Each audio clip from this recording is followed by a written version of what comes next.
Hello everyone, thank you again for tuning in to the greatest book review ever.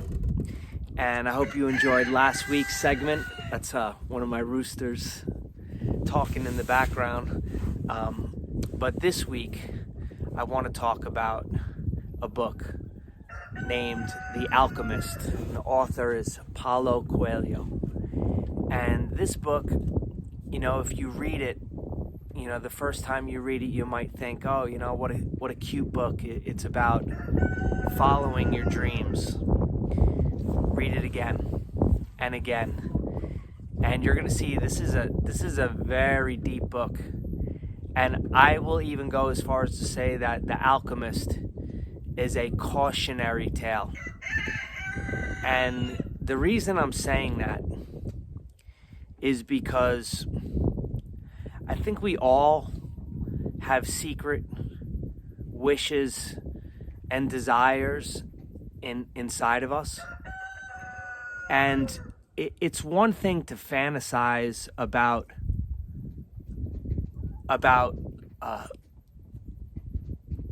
the call to adventure. It's a completely different thing to answer the call to adventure.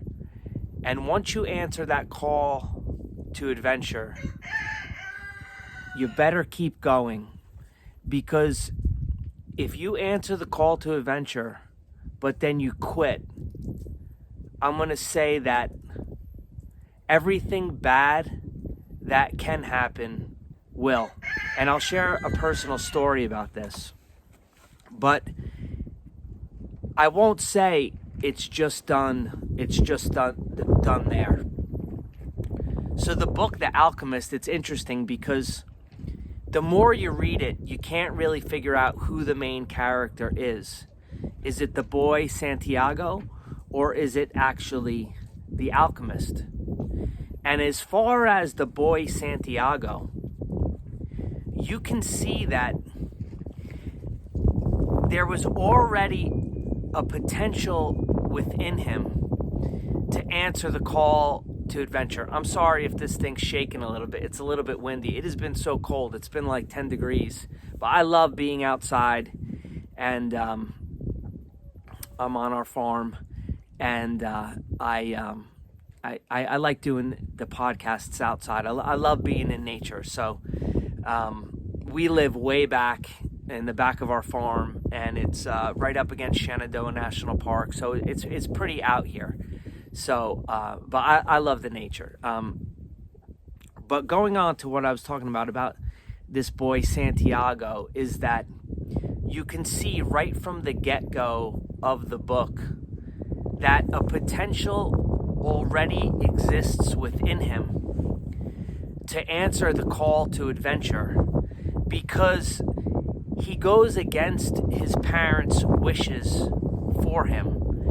And I'm a parent. I have a son and a daughter, and they're young, but I already have designs on them for what I want for them. And I think any parent with half a brain in their head, wants the best for their child. But what I can give, one of the things I can give to my children is to be able to teach them what I actually know about. But in this story, Santiago's parents, they want him to be a priest, but he doesn't want to be a priest. But already from the beginning, Santiago has parents that love him. That is huge. That is so huge. And I've read this book many times. A lot of the books I read many times, because I feel like if you just read it once, like I said, it doesn't get into your bones. You got to go back.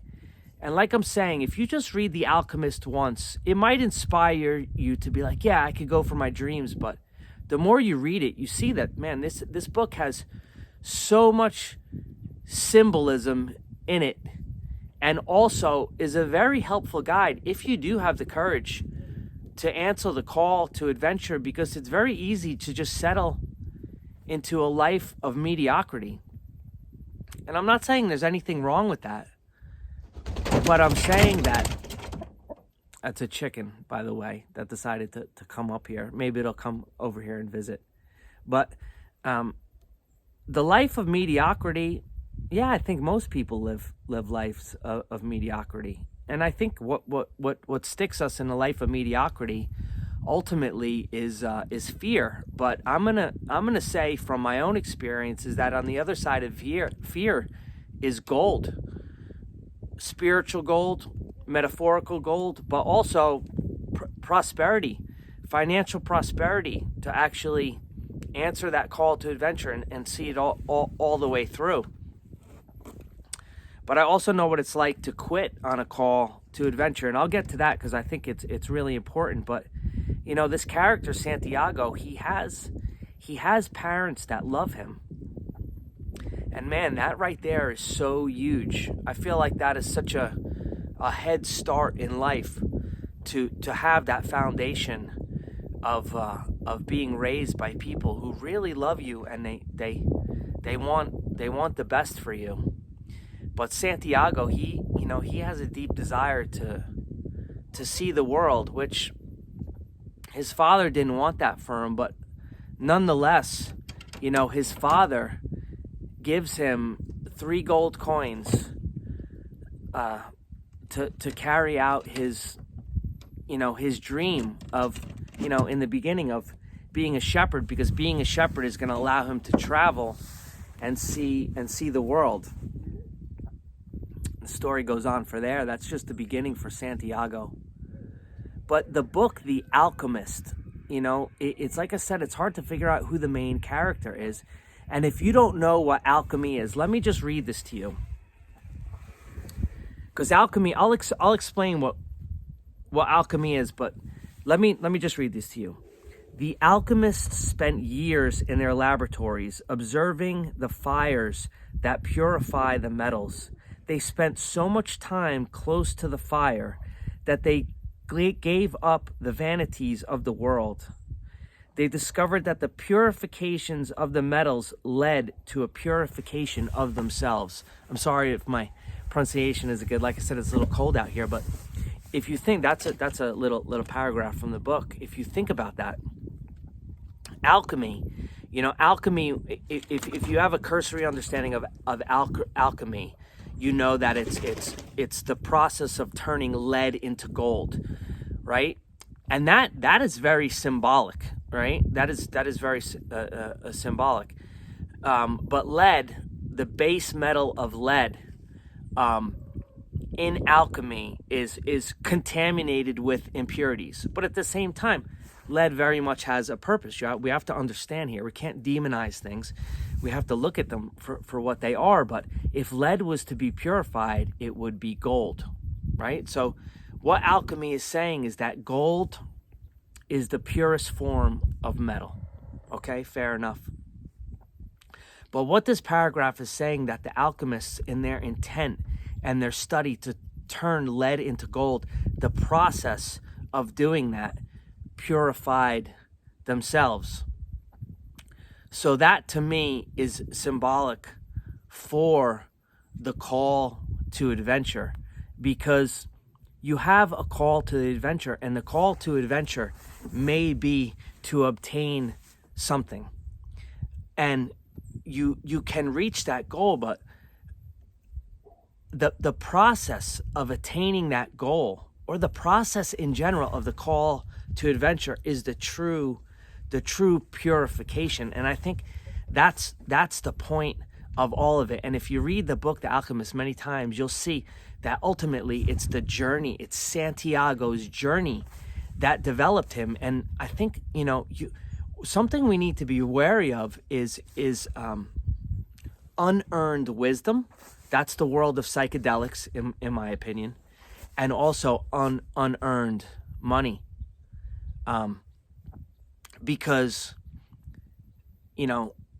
easy money can come quickly into your life, but it can also leave quickly your life. And money, if you don't, it took me a long time, and I'm still learning about money, but money is it's like an energy. It's like wielding a sword. And if you don't know how to wield that sword, you're probably going to cut yourself. You could really hurt yourself with a lot of money. And I'm happy I learned the lessons about money when I was single, so I didn't have to put my family, through that debacle. And I'll get into that because it ties into my story. I've had many calls to adventure, and I've answered them. But one particular call to the adventure that I quit on, the results are catastrophic. But let me read you another excerpt from this book, The Alchemist.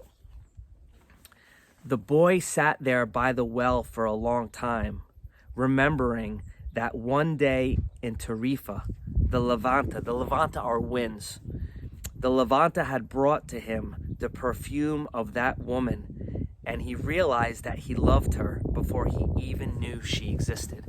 And this, to me, this makes my hair on my neck stand up, because that's the way I feel about my wife. And I remember when my son was born, I don't even know who I was before my son was born. And I feel like so much of my life has just been preparing me to be a husband and a father. But I had to go on a serious call to adventure and a process of alchemy within myself to become a man that is worthy of being a husband, and even more so, to become a man who's worthy of being a father. And we see in our society the men who are not worthy of being husbands or fathers. We see how catastrophic that can be. But let me continue.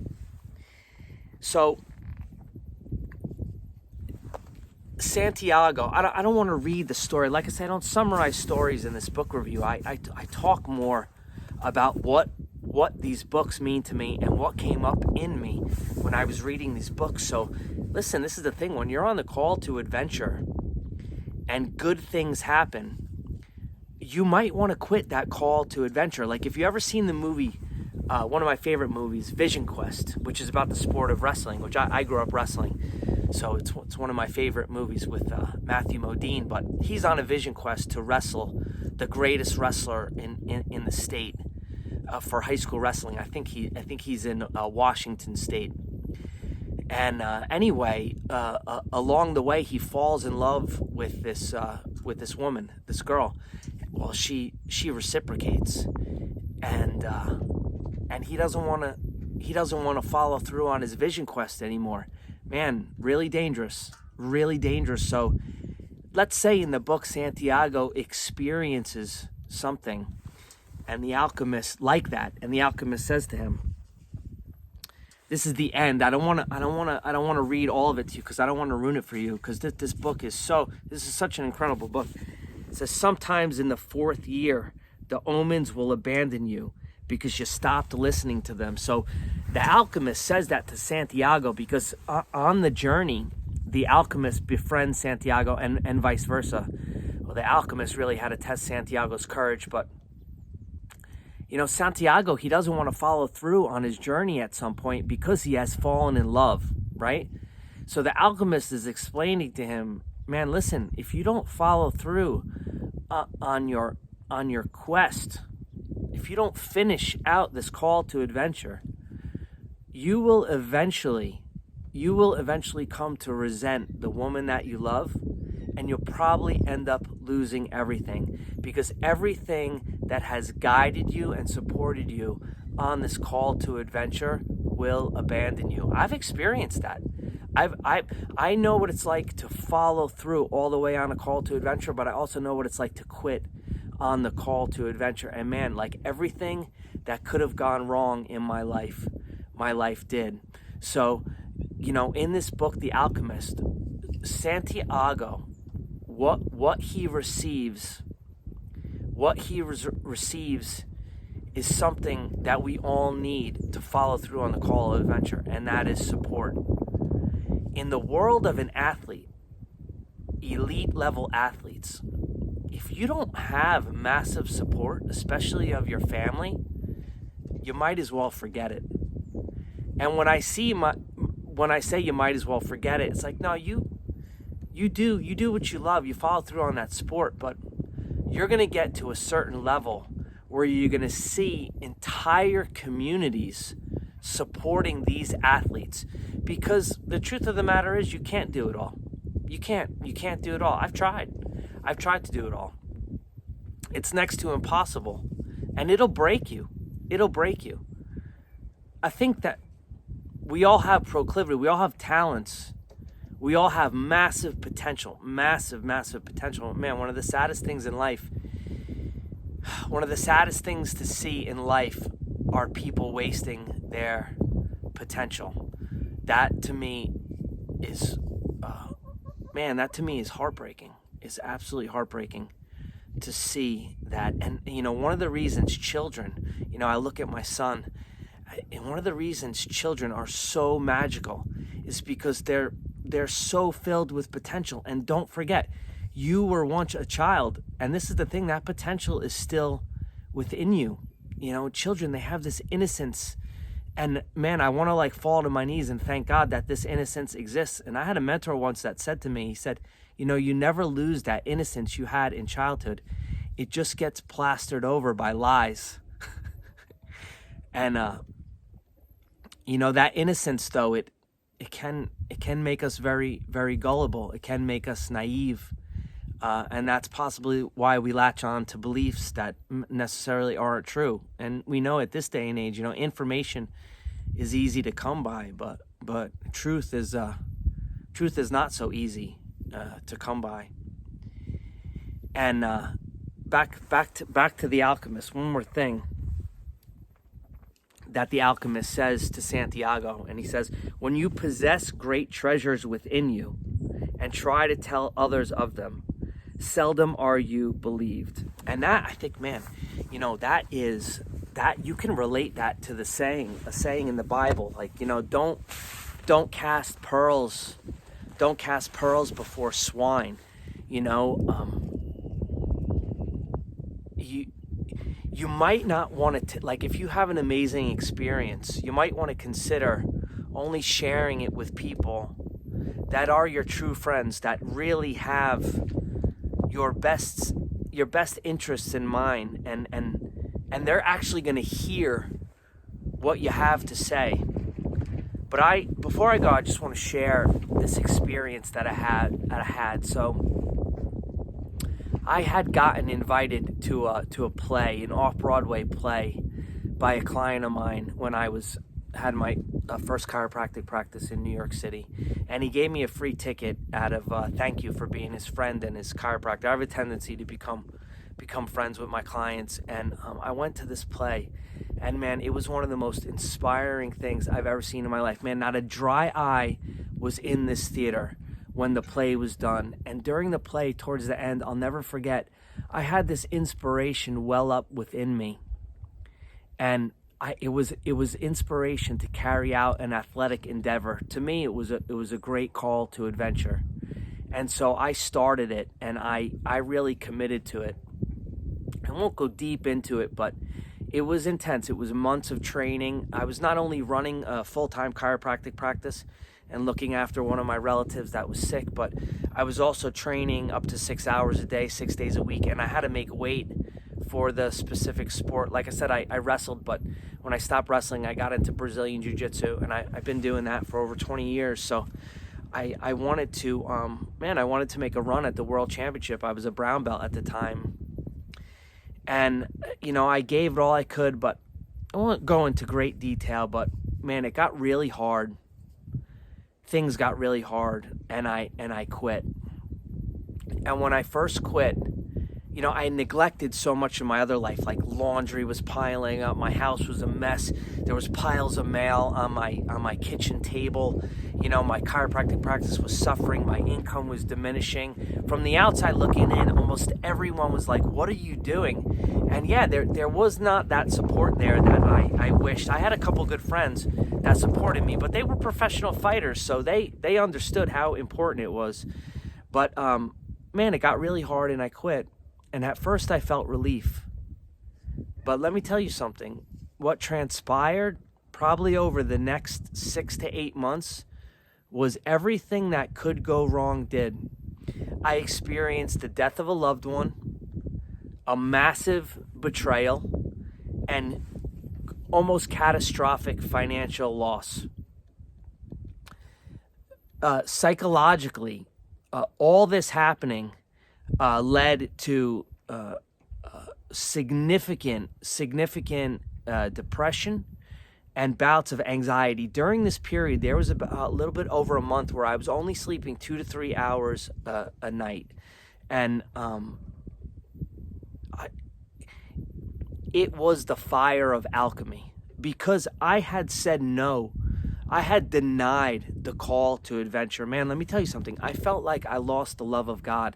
And I don't believe that you could lose God's love, but I believe you could turn away from God. And I had this secret wish in me from an unfulfilled place. And God laid out this path with me all the way to the World Championship. And I got right up to the door and I quit. And if you do that, this is why I say The Alchemist is a cautionary tale. Because if you do that, if you deny to the call to adventure, man, you're going to have to learn the lessons another way. And it took me years to recover.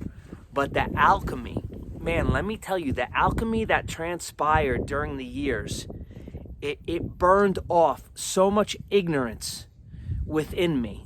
Not all of it. I'm still pretty ignorant, but it burned off so much ignorance within me. And it led directly into me becoming a man, to growing up and becoming a man worthy of being a husband and being a father. So it's like, just because I quit on the call to adventure, the call to adventure didn't quit on me. And I wouldn't just be complacent in mediocrity. I kept going. It was some of the most difficult years of my entire life. And I had to rebuild things on so many levels and look so deep within myself to admit what happened and what I had done. And man, let me tell you, it's a cautionary tale. You're playing with the fire of alchemy when you have these secret wishes inside yourself. And I don't care what anyone says. Everyone has these secret wishes inside yourself. And I'm not saying don't go on it. What I'm saying is, open your eyes and tread the call to adventure wide awake. And no matter what you choose, if you choose to follow through it all the way, you're going to learn something. If you quit, most likely everything that can go wrong will.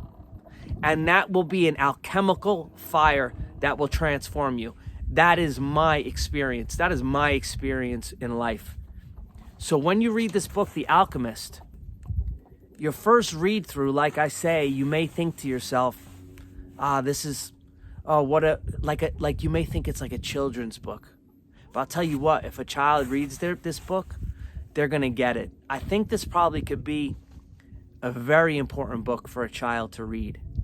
Because if life is not an adventure, man, what are we doing here? What are we doing here? I'll leave you with that question. And thanks again. If you like this, if you like the podcast, please hit the like and subscribe button. And there'll be more. There'll be more of these. So thank you again for tuning in. And next week, I promise you a very special book that's actually close to what I do as a profession now. But I'll talk more about that then. Thank you so much. God bless. And may your journey, may you have the support on your journey that you deserve. Take care.